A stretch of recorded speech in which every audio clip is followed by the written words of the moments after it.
নমস্কার, আমি সুকৃতি দান। আশা করি আমরা সবাই ভালো আছেন। আপনারা সবাই দেখছেন অ্যাস্ট্রো সলিউশন। আজকে আমি আলোচনা করব যে মকর রাশি বা লগ্নের ক্ষেত্রে এই যে 15ই মার্চ থেকে 15ই এপ্রিল পর্যন্ত ওভারঅল দুটো যোগ কীভাবে আপনাদের উপর একটা নেগেটিভ প্রভাব বিস্তার করছে এবং কীভাবে তার রেকটিফিকেশন করবেন, কীভাবে তার প্রতিকার করবেন, তা নিয়েও একটা দীর্ঘ আলোচনা করে নেব। মূল আলোচনা আসার আগে আমরা জানি যে অ্যাস্ট্রো সংক্রান্ত নিত্য নতুন টিপস পেতে আমার এই অ্যাস্ট্রো সলিউশন চ্যানেলকে সাবস্ক্রাইব করুন এবং পাশে থাকা বেল আইকনে ক্লিক করুন। চলে আসি মূল আলোচনায়।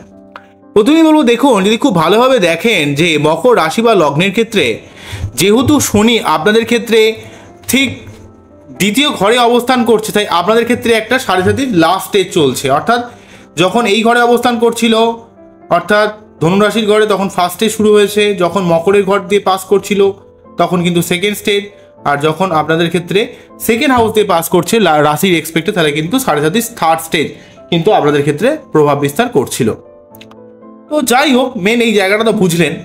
সেই সঙ্গে কতগুলো কথা বলবো। শনি তো আপনার ক্ষেত্রে সাড়ে সাতিতে এই মুহূর্তে একটা অর্থনৈতিক দিক থেকে চাপ কিছুটা ক্রিয়েট করছে এবং আপনাকে কিন্তু প্রেসার একটা ফিল করতে হয়। আপনারা জানেন যে 3.5 বছর, এই একটা আড়াই, নেক্সট আড়াই, তারপরে 3 নম্বর আড়াই, 3.5 অ্যাকচুয়ালি থাকে। তাই মকরের কিন্তু লাস্ট আড়াই বছর কিন্তু এই যে লাস্ট যে আড়াই বছরটা ফিল করতে হচ্ছে, অর্থাৎ থার্ড ফেজটা ফেস করতে হচ্ছে। তো মকর রাশি বা লগ্নের ক্ষেত্রে যদি খুব ভালোভাবে বিচার বিবেচনা করা যায়, মকর রাশি বা লগ্নের ক্ষেত্রে এখানে শনি সেকেন্ড হাউসে থাকার জন্য আপনার অর্থনৈতিক দিক থেকে আপনি যদি চেষ্টা করেন, লড়াই করেন, তাহলে কিন্তু গেন হবে। কিন্তু যদি আপনি চেষ্টা না করেন, আপনি নিজের ব্যাপারে যদি একটু সব দিক থেকে পরাক্রমতা না দেখান, তাহলে কিন্তু অর্থনৈতিক দিক থেকে আপনি কিন্তু খুব একটা হেল্প পাবেন না। অন্যদিক থেকে বৃহস্পতি কিন্তু আপনাদের ক্ষেত্রে 4th হাউসে থেকে আপনার প্রফেশন দিক থেকে কিন্তু অনেকটা হেল্প করানোর চেষ্টা করছে, আপনার ঝামেলা থেকে অনেকটা নির্মূল করানোর চেষ্টা করছে এবং আপনার জীবনের সার্বিক ঝামেলাকে অনেকটা কাটিয়ে দেওয়ার চেষ্টা করছে।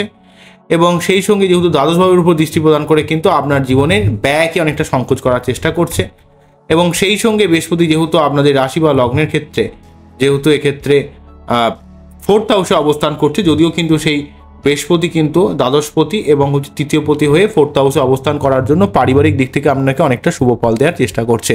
ভূমি, ভবন, বাহন, মায়ের শরীর দিক থেকে অনেকটা শুভ ফল দিচ্ছে। অন্যদিক থেকে 1 মের পরবর্তী সময় থেকে বৃহস্পতি কিন্তু পঞ্চমভাবে অবস্থান করে কিন্তু আপনার পঞ্চমভাবে অবস্থান করে কিন্তু এখান থেকে আপনার বুদ্ধি, পড়াশোনা, আপনার সন্তান লাভ, আপনার প্রেমের দিক থেকে হেল্প করা এবং সেখান থেকে বৃহস্পতিদেব কিন্তু তার পঞ্চম দৃষ্টির মাধ্যমে আপনার যেহেতু নবম ভাবকে প্রভাবিত করবে 1 মের পরবর্তী সময় থেকে, সেক্ষেত্রে ভাগ্যের উন্নতি করবে। আপনার একাদশ ভাবের উপর দৃষ্টি প্রদান করার জন্য আপনার ক্ষেত্রে কিন্তু অর্থ ইনকামের জায়গাটা অনেক হেল্প করবে। লগ্ন বা রাশির উপর প্রভাব বিস্তার করার জন্য কিন্তু আপনাদের ক্ষেত্রে কিন্তু মন মানসিকতার মধ্যে একটা পজিটিভ ব্যাপার বা পজিটিভ এনার্জি বজায় রাখানোর চেষ্টা করবে। তো এ হলো তো বৃহস্পতির জায়গাটা। কিন্তু মেন যে জায়গায় আসি, যে দুটো নেগেটিভ যোগ আপনাদের ক্ষেত্রে নেগেটিভ অবস্থা তৈরি করছে, সেটা হচ্ছে এই যে মঙ্গল এবং শনি। যদি খুব ভালোভাবে দেখেন, দুটো একই ঘরে অবস্থান করছে, মঙ্গল এবং শনি কিন্তু এখানে কুম্ভ রাশির ঘরে অলরেডি শনি অবস্থান করছিল, তার সঙ্গে মঙ্গল যখনই অবস্থান করে যাবে, মঙ্গল শনি যোগ তৈরি করছে। 15ই মার্চ থেকে 23শে এপ্রিল এই সময়কাল পর্যন্ত মঙ্গল শনি যোগ থাকছে। মকর রাশি বা লগ্নের ক্ষেত্রে শনি হচ্ছে লগ্নপতি বা রাশিপতি এবং লগ্নপতি এবং দ্বিতীয়পতি। তাই দ্বিতীয়পতি দ্বিতীয় রয়েছে, সেটা ভালো। কিন্তু অ্যাকচুয়ালিভাবে এই যে মঙ্গল শনি এই যোগটা আপনাদের ক্ষেত্রে, যেহেতু এক্ষেত্রে মঙ্গল হচ্ছে আপনাদের একাদশপতি এবং হচ্ছে আপনাদের চতুর্থপতি, অর্থাৎ পরিবার সংক্রান্ত ব্যাপার, আপনাদের ভূমি, ভবন, বাহন, মায়ের জায়গাটা ইন্ডিকেট করে এবং সেই সঙ্গে কিন্তু আপনাদের অর্থ ইনকাম, অর্থ কোনো কিছু প্রাপ্তিযোগের জায়গাটা কিন্তু মঙ্গল লিড করে। তাই একাদশপতি যখনই আপনার দ্বিতীয়ভাবে যাবে, অর্থের জন্য ভালো হলেও এবং লগ্নপতির সঙ্গে একাদশপতির কানেকশন অ্যাকচুয়ালি ভালো হলেও মঙ্গল এবং শনি কিন্তু একে অপরের অ্যান্টি হয়। তাই মঙ্গল শনি যোগ আপনার ক্ষেত্রে কিন্তু অর্থ ইনকামের জায়গাটাকে কিছুটা থামিয়ে দেওয়ার চেষ্টা করবে। আপনার জায়গায় মধ্যে, আপনার মনের মধ্যে একটা চাপ তৈরি করবে, রাগ তৈরি করবে, হঠকারিতা তৈরি করবে এবং খিটখিটে মেন্টালিটি তৈরি করবে। মেয়েদের ক্ষেত্রে গাইনোকাল সমস্যা, বৈবাহিক লাইফের সমস্যা, রিলেশনশিপ সংক্রান্ত সমস্যা, ছেলেদের ক্ষেত্রে কিন্তু সুগার, প্রেশার সংক্রান্ত সমস্যা, সম্পত্তি সংক্রান্ত সমস্যা এবং ছেলে মেয়ে নির্বিশেষে কিন্তু একটু অ্যাক্সিডেন্ট, চোট আঘাত লাগার সম্ভাবনা কিন্তু ক্রিয়েট করছে। বিশেষ করে যদি আপনার মকর রাশি বা লগ্ন হয় এবং সেই সঙ্গে যদি আপনার মঙ্গল যদি আপনার বার্থ চার্টের অ্যাকচুয়ালি যদি মঙ্গল শনি যোগটা তৈরি হয়ে থাকে বা আপনার বার্থ চার্টে মঙ্গলের অবস্থান খারাপ থাকে, সেক্ষেত্রে কিন্তু আপনাদের উপর একটা নেগেটিভ প্রভাব বিস্তার করার চেষ্টা করছে। তাই এই মঙ্গল শনি যোগটা কিন্তু 23শে এপ্রিল পর্যন্ত থাকছে। তাই 23শে এপ্রিল পর্যন্ত কিন্তু আপনাকে অবশ্যই সাবধানতা অবলম্বন করতে হবে।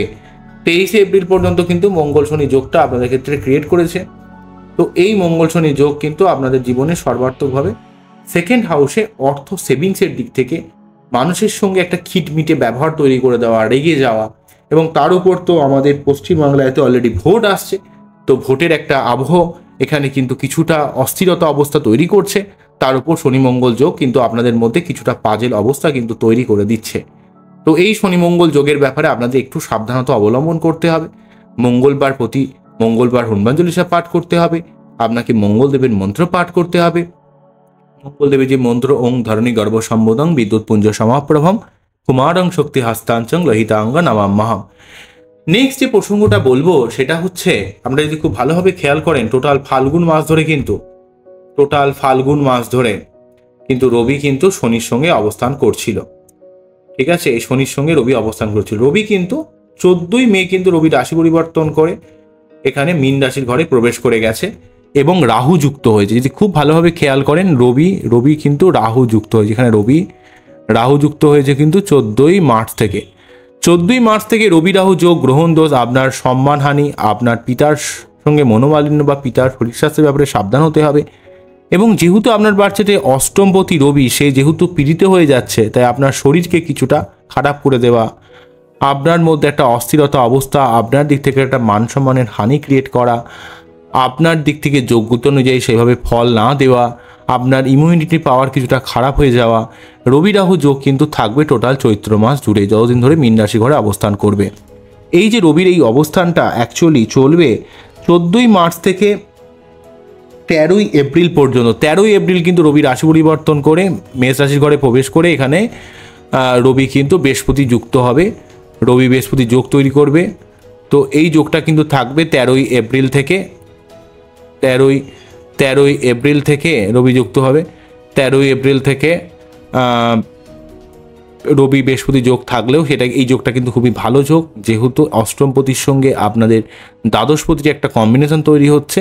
রবি বৃহস্পতি যোগ কিন্তু কর্মের জায়গাটা অনেকটা প্রোগ্রেস করানোর চেষ্টা করবে এবং আপনার পারিবারিক অনেক ঝামেলাকে নির্মূল করবে। অন্যদিক থেকে এই যে রবি বৃহস্পতি যোগটা, এটা কিন্তু চলবে আপনাদের ক্ষেত্রে। 4th হাউসে রবি বৃহস্পতির অবস্থানটা থাকবে হচ্ছে এখানে 1 মে পর্যন্ত। 1 মে আবার বৃহস্পতিদেব রাশি পরিবর্তন করে আপনাদের পঞ্চম ভাবে প্রবেশ করে যাবে। তো তাহলে কিন্তু এখানে 13ই এপ্রিল থেকে 1 মে পর্যন্ত রবি বৃহস্পতি যোগটা তৈরি হবে। তো এই যে যতদিন ধরে, এটা তো অন্য প্রসঙ্গ, মেন জায়গায় যেটা বলি যে যতদিন ধরে কিন্তু রবি রাহুর সঙ্গে অবস্থান করছে, এই যে রাহুর সঙ্গে যে রবি অবস্থান করছে, এই জায়গাটাকে আমাদের কিন্তু একটু সাবধানতা অবলম্বন করতে হবে। রাহু যেহেতু একটা ছায়া গ্রহ, তাই প্রকাশ অর্থাৎ রবির যে প্রকাশটাকে কোথাও একটু দমিয়ে দেওয়ার চেষ্টা করে, সেই জন্য কিন্তু কিছুটা সমস্যা কিন্তু মানুষের জীবনে ক্রিয়েট করে। তাই এই রবি রাহু যোগের জন্য যাদের বাচ্চাটি রবি রাহু যোগ রয়েছে, পিতার শরীর স্বাস্থ্যের ব্যাপারে যত্নশীল হতে হবে। মানসিক অশান্তি বা আপনার জীবনে কিন্তু কোনো কাজ করতে গেলে অনেকবার চেষ্টা করে কিন্তু সেই কাজটা মেলাতে হবে। আপনি আপনার যোগ্যতা অনুযায়ী কিন্তু কাজে সাফল্য কিছুতেই পেতে পারবেন না এই রবি রাহু যোগের জন্য। তো এই জন্য আপনাকে প্রতিদিন কিন্তু সূর্য প্রণাম করতে হবে। আপনার সূর্যদেবের প্রতি রবিবার কিন্তু সূর্যদেবের পুজো করতে হবে এবং আপনার বাচ্চার যে রবি রাহু যোগ থাকে তার যথাযথ প্রতিকার করতে হবে, দরকার হলে রবি পড়তে হবে, সেটা কিন্তু বাচ্চার দেখে কিন্তু নির্ধারণ করতে হবে। বোঝা গেল কি বললাম? মকর রাশি বা লগ্নের ক্ষেত্রে তাহলে বুঝতেই পারছেন যে দ্বিতীয়ভাবে শনি মঙ্গল যোগের প্রভাব 23শে এপ্রিল পর্যন্ত। জিনিসটাকে ক্লিয়ার করে দিই একবার, শনি মঙ্গল যোগের প্রভাবটা কিন্তু এখানে 23শে এপ্রিল পর্যন্ত থাকছে, এই একটা নেগেটিভ যোগ। অন্যদিক থেকে এই যে রবি রাহু যোগটা কিন্তু, রবি রাহু যে যোগটা থাকছে সেটা কিন্তু আলটিমেট 13ই এপ্রিল পর্যন্ত এটা কিন্তু থাকছে। তো এই 13ই এপ্রিলে রবি কিন্তু মুক্ত হবে রাহুর প্রভাব থেকে, আর 23শে এপ্রিল কিন্তু মঙ্গল মুক্ত হবে শনির প্রভাব থেকে। তাই মঙ্গল শনি যোগের জন্য আপনারা কোনো রকম প্ররোচনায় পা দেবেন না, রেগে যাবেন না, মাথা ঠান্ডা রাখবেন, কোনো রকম ঝামেলা বা বিতর্কের মধ্যে যাবেন না, ভোটের মধ্যে কোনো রকম হিংসা বা কোনো রকম প্রতিহিংসার মধ্যে, কোনো রকম প্ররোচনার মধ্যে আপনারা পা দেবেন না। তাহলে দেখবেন এই সমস্যা কিন্তু অনেকটা রেকটিফিকেশন হয়ে যাবে। তো ওভারঅলভাবে আপনাদের বোঝানোর চেষ্টা করলাম। আমার এই অনুষ্ঠানটি কি সত্যি আপনাদের কতটা ভালো লাগলো সেটা কিন্তু অবশ্যই আমাকে কমেন্ট সেকশনে জানাবেন। এবং আপনারা যদি আমার চ্যানেলে নতুন হন, অবশ্যই আমার চ্যানেলটাকে সাবস্ক্রাইব করে রাখবেন, যাতে আমি যখন নতুন কোনো ভিডিও দিই সেটা যেন আপনাদের কাছে নোটিফিকেশান যায়, আপনারা দেখতে পারেন। তো আমি নিত্য নতুন অ্যাস্ট্রোলজিক্যাল বিভিন্ন ভিডিও নিয়ে আমার চ্যানেলে আলোচনা করে থাকি। তো আপনারা অলরেডি জানেন, গঠনমূলক লজিক্যালভাবে আমি আলোচনা করি। তো যাই হোক, আমার এই অনুষ্ঠানকে কেমন লাগলো সেটা কিন্তু অবশ্যই আমাকে জানাবেন। আবারও দেখা হবে নতুন কোনো ভিডিও নিয়ে। নমস্কার, থ্যাংক ইউ। আপনারা সবাই ভালো থাকবেন, সবাইকে ভালো রাখবেন। এই জন্য অনুষ্ঠানটি শেষ করছি। নমস্কার, থ্যাংক ইউ।